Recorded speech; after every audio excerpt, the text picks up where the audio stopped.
जो देश का नेतृत्व सिर्फ अपनी वाहवाही खुद ही करना चाहे और जनता को राम भरोसे छोड़ दे। आज जो श्रीलंका की हालात है, महंगाई चरम पे, बेरोजगारी चरम पे, महंगाई के साथ साथ अनाज की उपलब्धता भी नहीं है, खाने पीने की चीज़ की भी कमी है। तो जब सरकार फ्लॉप होगा तो किस पे चढ़ाई करेगा जनता किससे अपनी मांग रखेगा?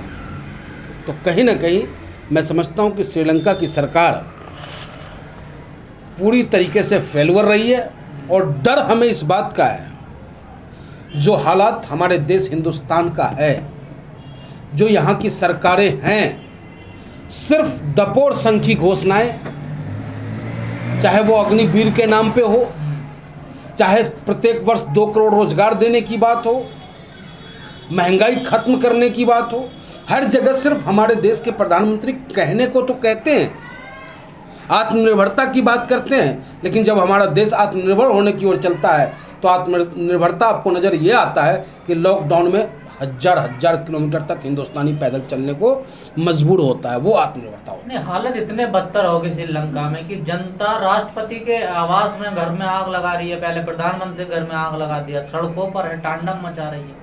आपके माध्यम से मैं कहना चाहूँगा कि जनता जनार्दन है।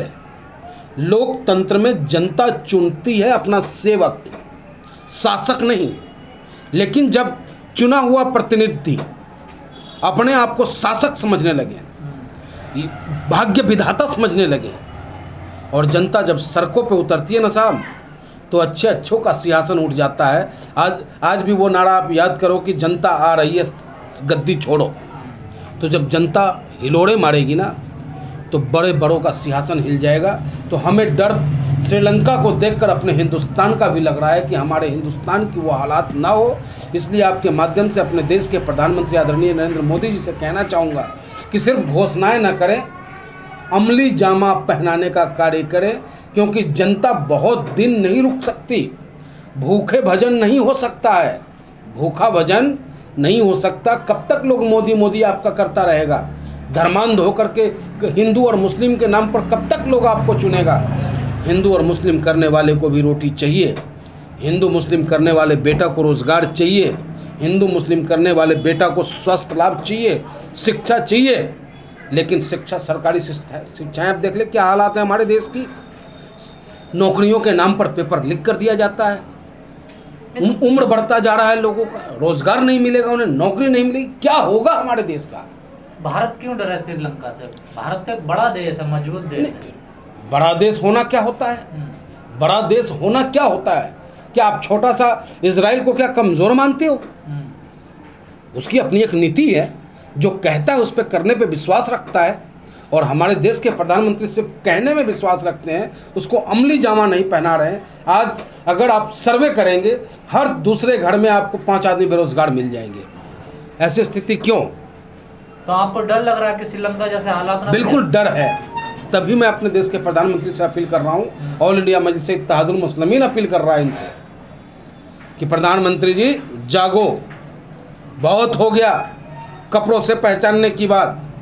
अब मजबूत हाथ और मजदूर हाथों को आप पहचाने, जो देश के निर्माता हैं, उनको रोजगार देने का कार्य करें। भारत तो श्रीलंका की मदद कर रहा है अभी भी, देखिए। ठीक है, मदद, ये तो हम भारतीयों का सभ्यता रहा है कि हम भूखे भी रह लें, लेकिन अगर आ जाए कोई, हम अतिथि देवो भव के रूप में, या कोई परेशान व्यक्ति है, और हम हिंदुस्तानी की सबसे बड़ी खूबसूरती यही है कि हम भूखा रह लेंगे लेकिन आने वाले व्यक्ति को रोटी जरूर खिलाते हैं। तो ये हमारी परंपरा है, लेकिन इसके लिए हम अपना पीठ नहीं थपथपा सकते हैं। लेकिन लोग कह रहे हैं, बड़े बड़े जो एक्सपर्ट हैं, कि अगर जो संकट श्रीलंका में है उसका असर सबसे ज़्यादा भारत पे पड़ेगा। वही बातें तो मैं कह रहा हूँ आपसे, इसीलिए तो मैं देश के प्रधानमंत्री जी से अपील कर रहा हूँ कि अब जात पात की राजनीति को ख़त्म करते हुए किस तरीके से हमारा अर्थव्यवस्था मजबूत होगा उसकी ओर ध्यान दें। कैसे हम भूल जाएं, यही नरेंद्र मोदी जी हैं। जब इन्होंने कहा था कि जिस देश का रुपया गिरता है उस देश की अस्मिता गिर जाती है, प्रतिष्ठा गिर जाता है। और आदरणीय प्रधानमंत्री जी, आज आपके नेतृत्व में रुपया इतना लुढ़क रहा है, इतना लुढ़क रहा है, लुढ़कती जो है कहाँ जाके वो गिरेगा, अभी इसकी कोई सीमा नहीं है। तो उसको रोकने का कार्य करें आप। महंगाई चरम पे है, लोगों के किचन का स्वाद बिगड़ चुका है। धर्म पर राजनीति हो रही थी क्या?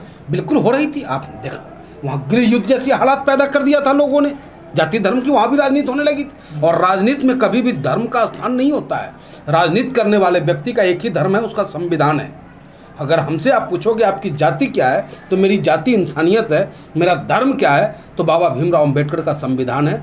जो उन्होंने संविधान में हमें ताकत दिया है, उस ताकत के आधार पर हम जनता की सेवा ही करेंगे। तो ये लोग भी तो कह रहे हैं जब बीजेपी से हमारा हिंदू राष्ट्र बनाएंगे, ये तो धर्म की बात करते हैं। अब यही तो मैं कहना चाह रहा हूँ कि धर्म की जिस राजनीतिक के दिमाग में धर्म का आर आ जाए, तो समझ लो कि वो राजनीति जो है, राजनीतिक व्यक्ति और उस देश की जनता का पतन होना प्रारंभ हो जाता है। क्योंकि धर्म का जगह नहीं है, क्योंकि और हमारा देश तो अनेकता में एकता की प्रतीक है। अनेक भाषा, अनेक प्रांत, न जाने कितने तरह के लोग, पानी का अलग अलग स्वाद, उसके बावजूद हम लोग जय हिंद कह करके तिरंगा के नीचे एक होते हैं और अपने देश की असीमता के लिए मरने मिटने को तैयार होते हैं। और आज हमारे देश के प्रधानमंत्री जो हैं, इस पर ना ध्यान देकर, क्या ये देश नाथूराम गौडसे अमर रहे के नाम पे चलेगा? नहीं, ये देश चलेगा गांधी जी अमर रहे, ये देश चलेगा बाबा साहब अमर रहे के नाम पे। कहा जा रहा है श्रीलंका की स्थिति इसलिए बनी कि उस पर कर्ज ज़्यादा हो गया था। क्यों कर्ज हुआ? कर्ज क्यों हुआ? सरकार की गलत नीति थी, अपने सुख सुविधा पे ज़्यादा खर्च किया उन्होंने। आज जो कटौती की बात आती है, अब आप देखें आटा का भाव क्या, तो कर्ज तो भारत पे भी बढ़ रहा लगा था। वही तो मैं कह रहा हूँ। अपने हिंदुस्तान में आप देखो ना, आज गेहूं का आटा, जो थर्ड क्लास आटा जिसे कहते हैं, जो मिडिल क्लास लोग खाते हैं, गरीब परिवार खाता है, उसकी कीमत आज 30 रुपये हो गई। आदरणीय प्रधानमंत्री जी लोगों को आदत डाल दिए राशन फ्री में लेने की, और अचानक आप देख रहे होंगे कि राशन के गल्ले से जो गेहूँ गायब हो चुका है। वो गेहूं कहाँ जा रहा है? किसके गोडाउन को जा रहा है? अडानी को जा रहा है, अंबानी को जा रहा है? किसके गोडाउन में स्टॉक हो रहा है वो गेहूं? जबकि आज भी हमारे पास इतनी गेहूं है कि हजारों करोड़ों टन गेहूं सड़ रहे हैं, चूहे उसको बर्बाद कर रहा है, लेकिन आम आदमी तक वो नहीं पहुंच रहा। आखिर वजह क्या है? तो जब सरकार पूंजीपतियों की गोद में बैठकर निर्णय लिया है ना, उसका नुकसान आम जन को हुआ है। और जब आम जन क्रोधित हुआ है, दुखी हुआ है, तो जब अंग्रेज नहीं बचा तो आपकी क्या बिसात है? लेकिन लोग तो कह रहे हैं सरकार तो बीजेपी की रहेगी हमेशा। तो लोग कहते हैं, कुछ तो लोग कहेंगे, लोगों का काम है कहना। जो चापलूस है वो उन्हीं का गाना गाएंगे। विफल नीतियां हैं सरकार की, तो फिर सरकार कैसे बन रही है? इस बात को आप भी समझ रहे हो। जब चुनाव होता है तो आप 80-20 की बात करते हो। हम विपक्षी पार्टियां आपसे रोजगार की बात करता है, विपक्षी पार्टियां आपसे महंगाई के ऊपर डिबेट करना चाहता है, विपक्षी पार्टियां किसान कितनी आत्महत्याएं कर ली उस पर डिबेट करना चाहता है, और आप डायरेक्ट रमजान, शमशान, कब्रिस्तान की बात करते हो और वहाँ डाइवर्ट करने का काम करते हो लोग। लेकिन लोग कब तक इस पर भटकता रहेगा? तो श्रीलंका जैसी स्थिति कभी बन सकती है भारत में? बिल्कुल बन सकती है। डर है हमें, डर है हमें। हम आगाह करना चाहते हैं आपके माध्यम से अपने देश के प्रधानमंत्री जी को कि प्रधानमंत्री जी सचेत हो जाए आप। ये देश हम सबका है, न तेरा है न मेरा है। ये देश सबका है, न सोची समझी गई बात तो नुकसान सबका है। लेकिन देश से राष्ट्रपति प्रधानमंत्री भाग जा रहा है, ये कितना अफसोसजनक नहीं लगता आपको? देखिए, ये जनता का डर इतना ज़्यादा हो गया। जनता की ताकत असीम है। जनता हनुमान है। जैसे कि हनुमान जी को समुद्र लांघने से पहले उनको अपनी शक्ति का एहसास नहीं था, तो जिस दिन जनता को अपनी शक्ति का एहसास हो जाएगा, जैसे हनुमान जी को एहसास हुआ, का चुप साधी रही बलवाना, पवन तने बल पवन समाना, फिर वो भीषण आकार पकड़ते हैं और समुद्र को एक छलांग में पार करने का काम करते हैं। तो जनता आपका गुलाम नहीं है। जनता ने आपको निर्मित किया है, आपने जनता का निर्माण नहीं किया है। जनता आपको कुर्सी दी है, आप जनता को रोटी नहीं दे रहे हो। जनता आपसे अपना हक मांग रहा है, महंगाई कम करने की बात कर रहा है, रोजगार की बात कर रहा है, पढ़ाई की बात कर रहा है, स्वास्थ्य की बात कर रहा है, और आप हर जगह पे ले जाकर के धर्म की बात पलट देते हो। और यहाँ से कहीं ना कहीं हमारे देश को नुकसान होगा। इसलिए हम नहीं चाहते कि हमारे देश में अराजकता का माहौल हो। इसलिए प्रधानमंत्री जी पुनः निवेदन कि इस पे विचार करें और बेहतर नीति से देश को चलाने का कार्य करें। तो क्या हालात सुधर पाएंगे श्रीलंका के या ऐसी बने? क्योंकि 1 महीने पहले फिर हुआ था, अब कल से फिर हुआ बवाल। जी जी जी, देखिए, हम सब मानव हैं और खासकर हम भारतीयों की कामना यही होती है कि विश्व का कल्याण हो। जब हम पूजा भी करते हैं तो हम विश्व के कल्याण की कामना के साथ करते हैं। तो श्रीलंका हमारा पड़ोसी देश है।